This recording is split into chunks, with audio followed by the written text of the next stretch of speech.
E essa coisa do digital traz a gente muito para os pais, essa sensação de culpa, né? Nossa, tô fazendo errado. Nossa, vou comparar com o filhinho lá. Nossa, tá tudo errado. A gente entrega para os nossos filhos o que a gente consegue dar, um amor que a gente consegue dar. E é isso. Tipo, a gente entrega para eles o que a gente consegue dar e eles vão crescer isso com essa consciência. Acho que a gente cuidar de um filho com culpa e jogar essa culpa assim nessa criança, aí que, tipo, acho que o negócio é a gente criar com o máximo que a gente consegue e, e tá tudo bem. A criança vai crescer com o que você deu, que é a vida, né, principalmente, né, é o mais importante, e ela vai desenvolver do jeito que ela precisa desenvolver para chegar no futuro, estar aqui com pessoas interessantes, abertas para ir para esse tipo de conversa, para ela se transformar. E eu eu tô aqui com 47 anos, vou fazer 47 anos, e eu tô vindo. Meu pai me deu a vida, me deu um monte de coisa, e a gente carrega um peso enorme, né? De procurar aceitar, aceitação, procurar pertencimento, e a gente traz, e a gente recebe esse desse adulto, e a gente, a mente infantil absorve isso e cria barreiras, bloqueios. A intenção do seu pai nunca foi criar bloqueios, barreiras, só que a gente vai lá, cria esse mundo de bloqueios, barreiras na nossa frente e a gente constrói nosso ego assim, né? Constrói nossa personalidade, nossas máscaras, a gente se mostra para o mundo desse jeito, né? Querendo que alguém olhe para a gente, William, você é ótimo. William, você é perfeito. É isso que a gente espera. Olha, William, você é do meu grupo. E nesse momento, dessa foi semana passada, estava falando com a Samara, semana passada eu caí uma ficha assim, eita, eu olhei para essa sombra que eu criei, esse meu medo de ser não ser suficiente. Eu criei em mim. Meu pai me deu tudo que ele pôde dar. Minha mãe me deu tudo que ela pôde dar. E eu, criança, construí uma máscara. Ai, eu sou legal com todo mundo. Não sei falar não, não sei. Mas semana passada eu percebi, nossa, eu criei essa máscara de William para falar assim, para não chegar nesse lugar de eu não sou bom o suficiente. Olhei para essa sombra semana passada e falei, eita, tudo que eu construí agora, meu trabalho, minhas relações, era para esconder esse lugar que eu não sou bom o suficiente. Aí eu estou num momento agora, tipo, bom, e agora? Descobrir esse meu medo de não ser bom o suficiente, de não estar num lugar e falar assim, William, você é ótimo. E agora? Quem sou eu? Como que eu vou me comportar na frente das pessoas se a minha sensação era que eu estava na frente das pessoas com uma máscara, eu sou legal, sou divertido, eu aceito. William, vamos fazer isso? Vamos. William, vamos não sei aonde, vamos. para não ser rejeitado. E agora estou nesse lugar assim, eita, que sou eu? Onde estou agora? O que eu posso fazer diferente? O que eu posso... E a pergunta que eu faço para o campo, para as pessoas, é nesse lugar do não me reconheço mais, nesse lugar de entender o que meu pai me trouxe, o que minha mãe me trouxe, o que eu construí, como que eu faço para me reconstruir de um lugar de interesse que eu sou, um lugar do eu verdadeiro? Então, começando a resposta com algumas questões, né? Primeiro é bom o suficiente, né? Aí a primeira pergunta é o que é suficiente? Tem algumas palavras na Matrix, como esse bom o suficiente, que a gente às vezes não tem atenção plena para entender que tipo de imprint ou crença estão instalando dentro de nós ou dentro do coletivo, né? Então, será que eu sou bom o suficiente? Mas o que é suficiente para quem que é o suficiente? E aí vem uma segunda questão que é: ninguém é bom o suficiente. É por isso que a gente nasce, cresce, amadurece, fica velhinho, porque existe uma sabedoria aí. Ninguém é suficiente. A gente precisa comer plantas, precisa comer para se tornar mais forte. A gente precisa ter uma disciplina de retroalimentação de coisas boas dentro do nosso organismo para cada fase da vida. Então, quando é criança, uma alimentação. Quando é adulta, uma alimentação. Quando é madura... Dependendo do trabalho que você faz, por exemplo, a Mai, que é educadora física, precisa de um tipo de alimentação para ter energia, para carregar peso, etc. Que é diferente que só quem fica no computador ou só fica meditando. Então, o suficiente depende muito do que a gente está executando nessa realidade. E o que a gente está fazendo e da fase da vida. Depende de onde a gente mora.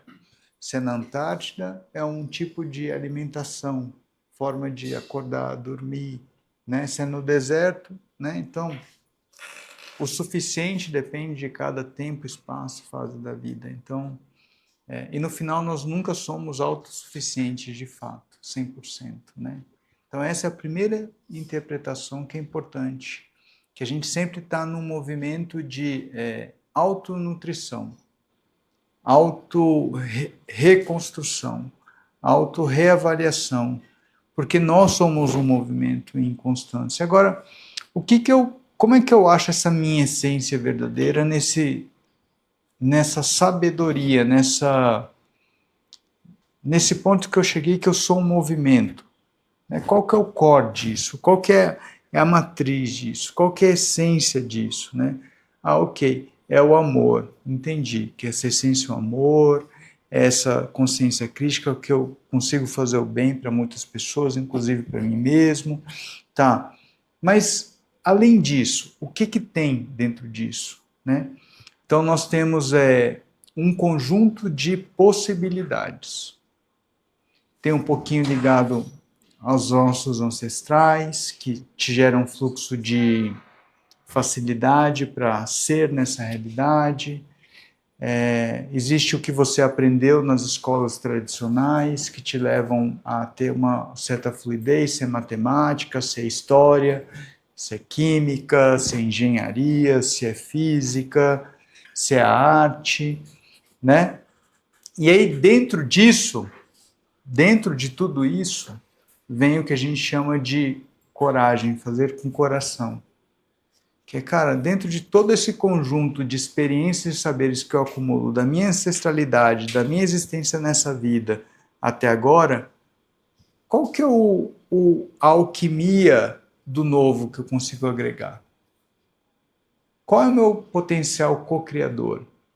Né? Aonde eu me enxergo como um ambiente novo? E é a única forma de materializar, sabe, quem está fazendo uma sopa pela primeira vez, coloca um pouco de sal, experimenta, acho que faltou pimenta aí, pimenta. No final, não ficou nem a sopa da vovó, não ficou nem uma sopa que você imaginou na cabeça, mas ficou a sopa que tinha que ser naquele momento que você deu conta de preparar. Com a mandioca que estava lá parada, com a cenoura que estava parada, com a cebola que estava ali disponível. Ah, mas eu queria que tivesse aquela proteína, aquele negócio, mas não tem, tem esse aqui. E está tudo certo. Essa sopa de hoje vai ser essa.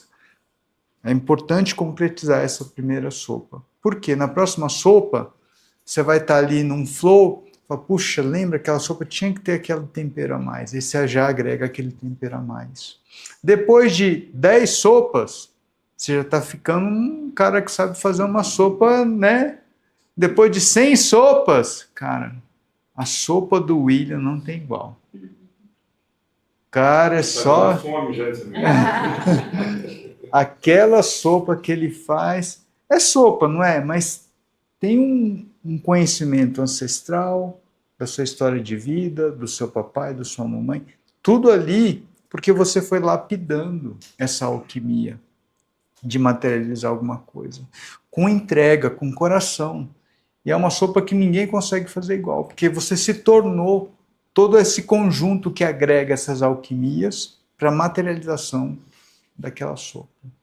Isso pode ser em tudo, pode ser na área de tecnologia, pode ser na área de fotografia, pode ser cuidando das pessoas. O João aqui é bombeiro. Ele fala assim, é o bombeiro mais fora da curva do universo, né? Porque tudo ele quer cuidar com amor, né? Quer e com foco em união planetária, em preservar a natureza, né? Então, o que ele está mostrando para as pessoas? Eu honro o meu papel de bombeiro, mas, cara, quer saber quem eu sou de verdade? Né? Vamos lá cuidar da natureza comigo, vamos lá cuidar do ser humano comigo. Você vai entender quem é esse bombeiro de verdade. Né? Aí quem tem outro bombeiro igual o João? Não, não tem. O João é o João. Né? Que empreende, que também é empreendedor. Então, tem esse conjunto. Né? A gente não consegue ter uma validação de quem nós somos olhando para a Dani, para o João, para o André. A gente consegue ter uma validação em cima daquela alquimia que a gente está gerando com o coração. Né? Sem se comparar, apenas aprendendo com aquelas pessoas que estão ao nosso redor, vivendo essa mesma alquimia. Né? Então, é isso. Não para de fazer sopa. Gratidão. Difícil isso, né? Porque tá todo mundo no mesmo barco, né? O eu não sou suficiente, ou todas as outras que pairam na nossa cabeça são, que o Gustavo falou, são imprints, né? E às vezes isso aconteceu comigo e ainda acontece, às vezes a gente fica sendo assim, autoindulgente, né? Arrumando justificativas verdadeiras para falar, olha, realmente eu acho, eu não sou o suficiente mesmo, olha aí o que está acontecendo. Então a gente faz muito isso com a gente, né? De arrumar as desculpas verdadeiras para justificar, porque são coisas que a gente, de uma forma ou de outra, escutou, né? De pessoas importantes, assim. De algum lugar ele surgiu, né? Então, o nosso cuidado é ouvir isso, mas, ao mesmo tempo, não se entregar. Entender que isso também é um imprint, é um chip, é uma coisa que está lá e que, de repente, você pode olhar para aquilo de uma outra forma, porque a nossa memória, e isso eu tenho aprendido comigo, principalmente nas cerimônias, né? A nossa memória engana muito a gente. Até na neurociência eles falam muito isso, né? Que quando você vai lembrar de fatos da sua infância, cara, não pode confiar tanto. Porque às vezes 70% daquilo ali você já maquiou ou pro mal ou pro bem. Né? Se for pro bem, tá ótimo, porque aí fica um imprint que te leva pra frente, né? Então, o peso que a gente dá hoje, porque hoje você é adulto, você pode ir lá cuidar daquela criança ou daquele adolescente que escutou isso. Isso, às vezes, são momentos de trabalho, a gente vai descascando, tirando as cascas, né? E vivendo isso. Então, essa sua fala é de todo mundo. Porque sempre em algum ponto a gente acredita nessa coisa, eu não sou suficiente aqui nisso que eu tô fazendo, ou nessa relação, ou nesse ponto, né? Isso paira na cabeça de todo mundo, né? Então, é uma fala que foi uma reverberação do campo, né? Mas a gente tem que ter muito cuidado também com a forma como a gente pinta, porque a gente vai dando cores novas a uma memória antiga, né? Eu não sou muito de perguntar para fora, eu sou mais de perguntar para dentro, que seria para mim mesmo. E você, Kataguiri, trouxe uma onda, assim, uma energia de uma pergunta, de algo, de uma situação sua que me mexe comigo, porque é algo que eu estou vivendo atualmente. É quando você falou assim, o que fazer agora, depois de tantas coisas na minha idade também, questão familiar, e o que já foi me dado. Então, como você falou, seu pai deu para você o que ele pôde naquele momento, e hoje você está vendo assim que você tem uma responsabilidade também de dar algo na mesma proporção, o que você pode. E eu me identifiquei em um certo ponto que em algo que você teve, eu não tive. Porque o meu foi totalmente ao contrário. Meu pai era alcoólatra. A minha mãe não tinha recursos de ensinos, de colégio. Minha mãe é analfabeta, então ela pôde auxiliar no que ela pôde, a gente, os filhos, assim, prestando serviço nas casas das pessoas, e pegando alguns serviços, trazendo para casa, e meu pai não sabendo lidar com a própria consciência dele, porque estava em volta buscando uma saída dentro de um vício. E esse vício meio que fazendo que a nossa família mesmo sofresse umas consequências terríveis. Então, abraço, incentivo, presente, uma palavra de, olha, meu filho está no caminho certo, não teve. O que eu tive foi de fora. Em observar as outras pessoas com maior idade e me inspirar nelas, nas ações boas que elas faziam. Como eu tenho essa parte que já me observa, eu gosto muito de observar, olhar assim, e olha, aquilo ali, que a pessoa faz assim, aquela pessoa fala desse jeito, nossa, aquela pessoa presenteou assim. Então, eu observando, então, ao longo da minha vida, eu saí de casa muito cedo, então o que veio me salvar para que eu não entrasse no mesmo fluxo do meu pai, buscando uma saída que não tinha, que era dentro da bebida, quase que eu entro, foi a observação nos mestres, vamos dizer assim, pessoas comuns. Olha elas, nossa, o que eu posso tirar de bom dessa pessoa? O que eu posso tirar de bom daqui? E hoje cheguei a uma certa idade, que eu tô com 36 anos, que de tanto observar, de tanto pegar para mim, eu cheguei a um certo ponto que eu já me despi de tudo. Eu me despi de tudo. Teve um trabalho que nós fizemos, que é na Ayahuasca, que o Senhor Nakanishi deu o tema, que era mestre de si. E aquela temática mexeu muito comigo. Pronto, agora eu sou mestre de si. Agora eu tô com uma certa idade, onde eu sei o que é certo, o que é errado, e eu faço as minhas escolhas. Então, nas minhas escolhas conscientes agora, eu vou fazer o seguinte, eu vou me despedir de tudo, eu vou largar narrativas do que eu escuto de terceiros, de prosperidade, narrativa de religiosidade, narrativa de espiritualidade, narrativa de que você tem que ser bom, não sei das quantas, eu me despi e eu evito isso.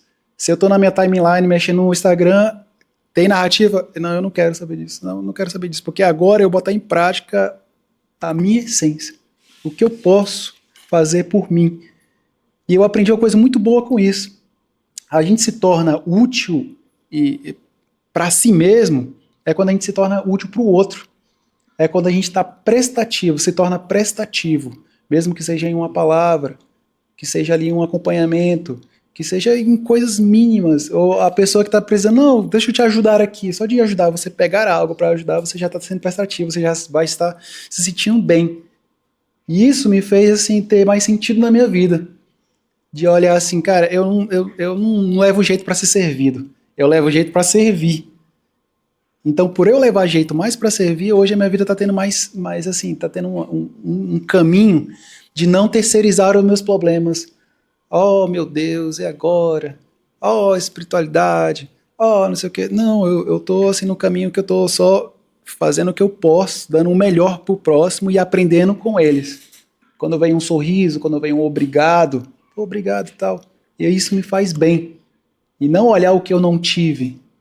Não, o que eu não tive dá tudo certo, isso me fortaleceu, porque hoje mesmo eu não faço questão dessas coisas, eu não faço questão de bens materiais, não faço questão, eu sou muito desapegado. Eu sou um criador, eu sou um construtor de instrumentos, eu sou um construtor das minhas coisas. Tudo que, até minha aliança de relacionamento, eu que fiz, é ouro 18 quilates.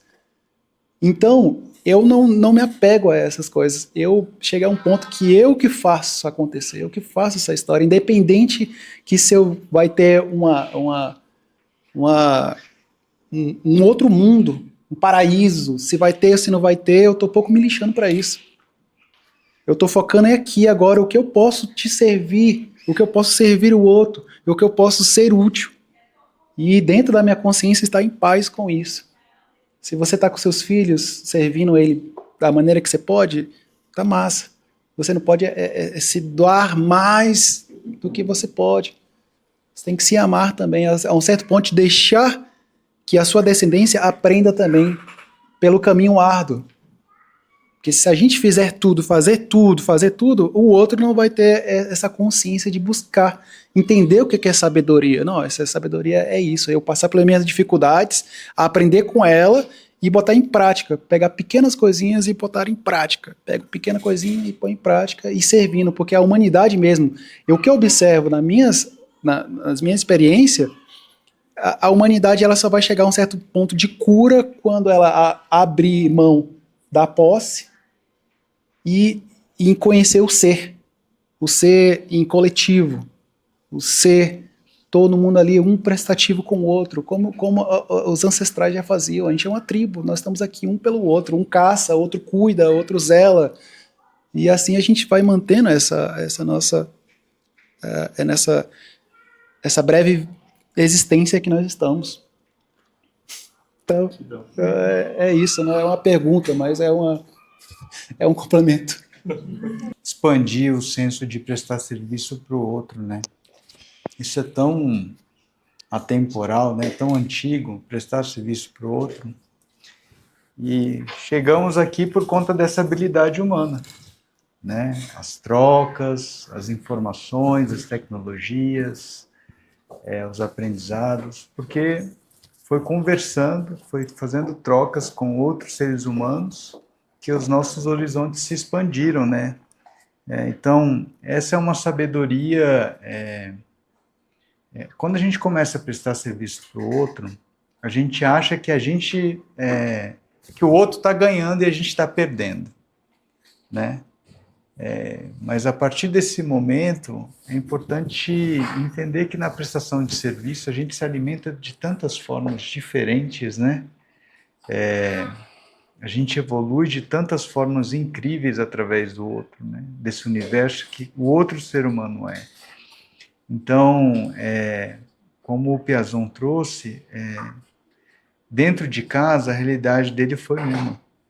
E teoricamente vazia. Eu não digo que foi vazia porque a gente aprende com todos os erros também. Muito com os erros, né? E que a história aqui de cada pessoa não é melhor e nem pior do que de ninguém, porque essa comparação está baseada numa régua de Hollywood. Hollywood que criou essa régua, melhor ou pior, né, da modelo de família americana, né? Se eu usar esse modelo de família americana, minha régua foi toda ruim, porque meus pais não eram americanos, né? Então, mas pela régua do meu pai foi perfeito. A régua que ele utilizou comigo, e régua de verdade, tá, gente?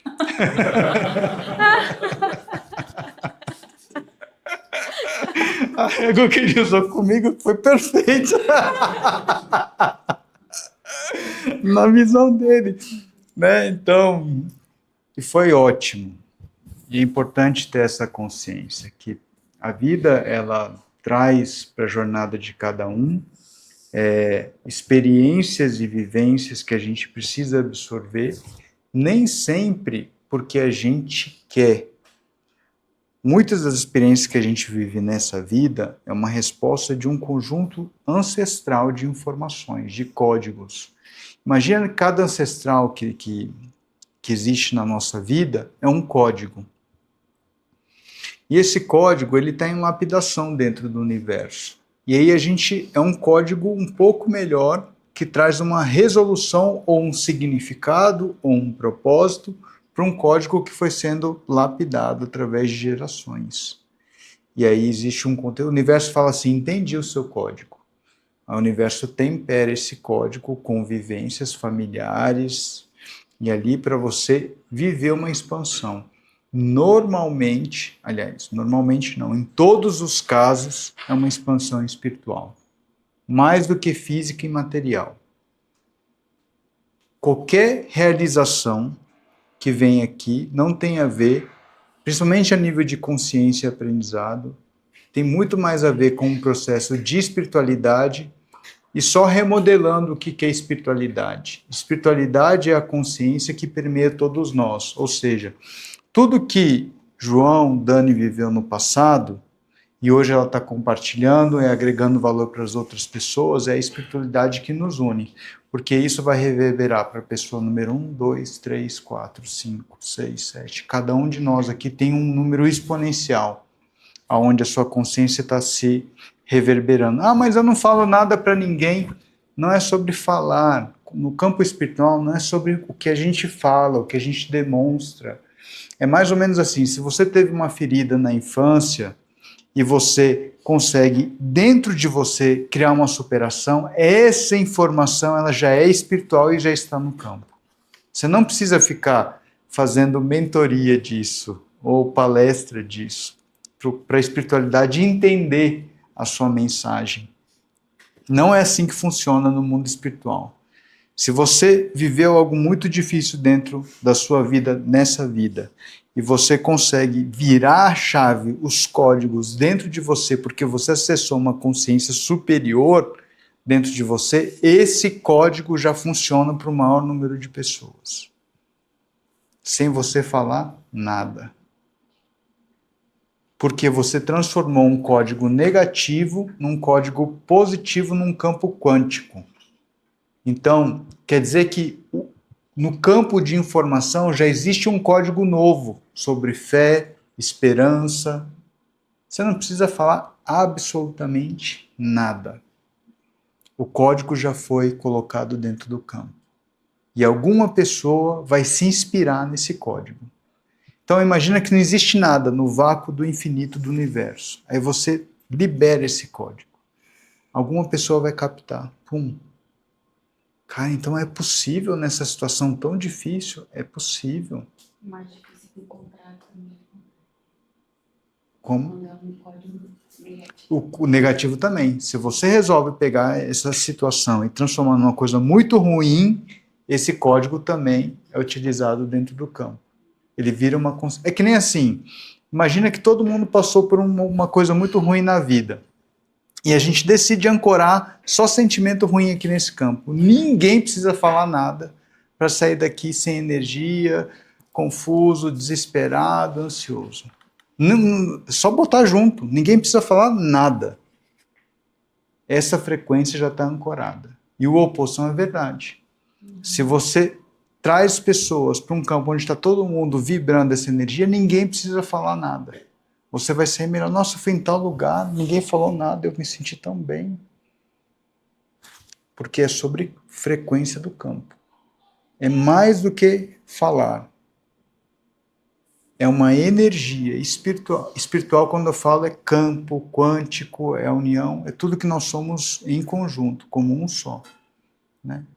Então, é nesse nível de consciência que a gente trabalha, que essa nova geração vai trabalhar muito forte nisso.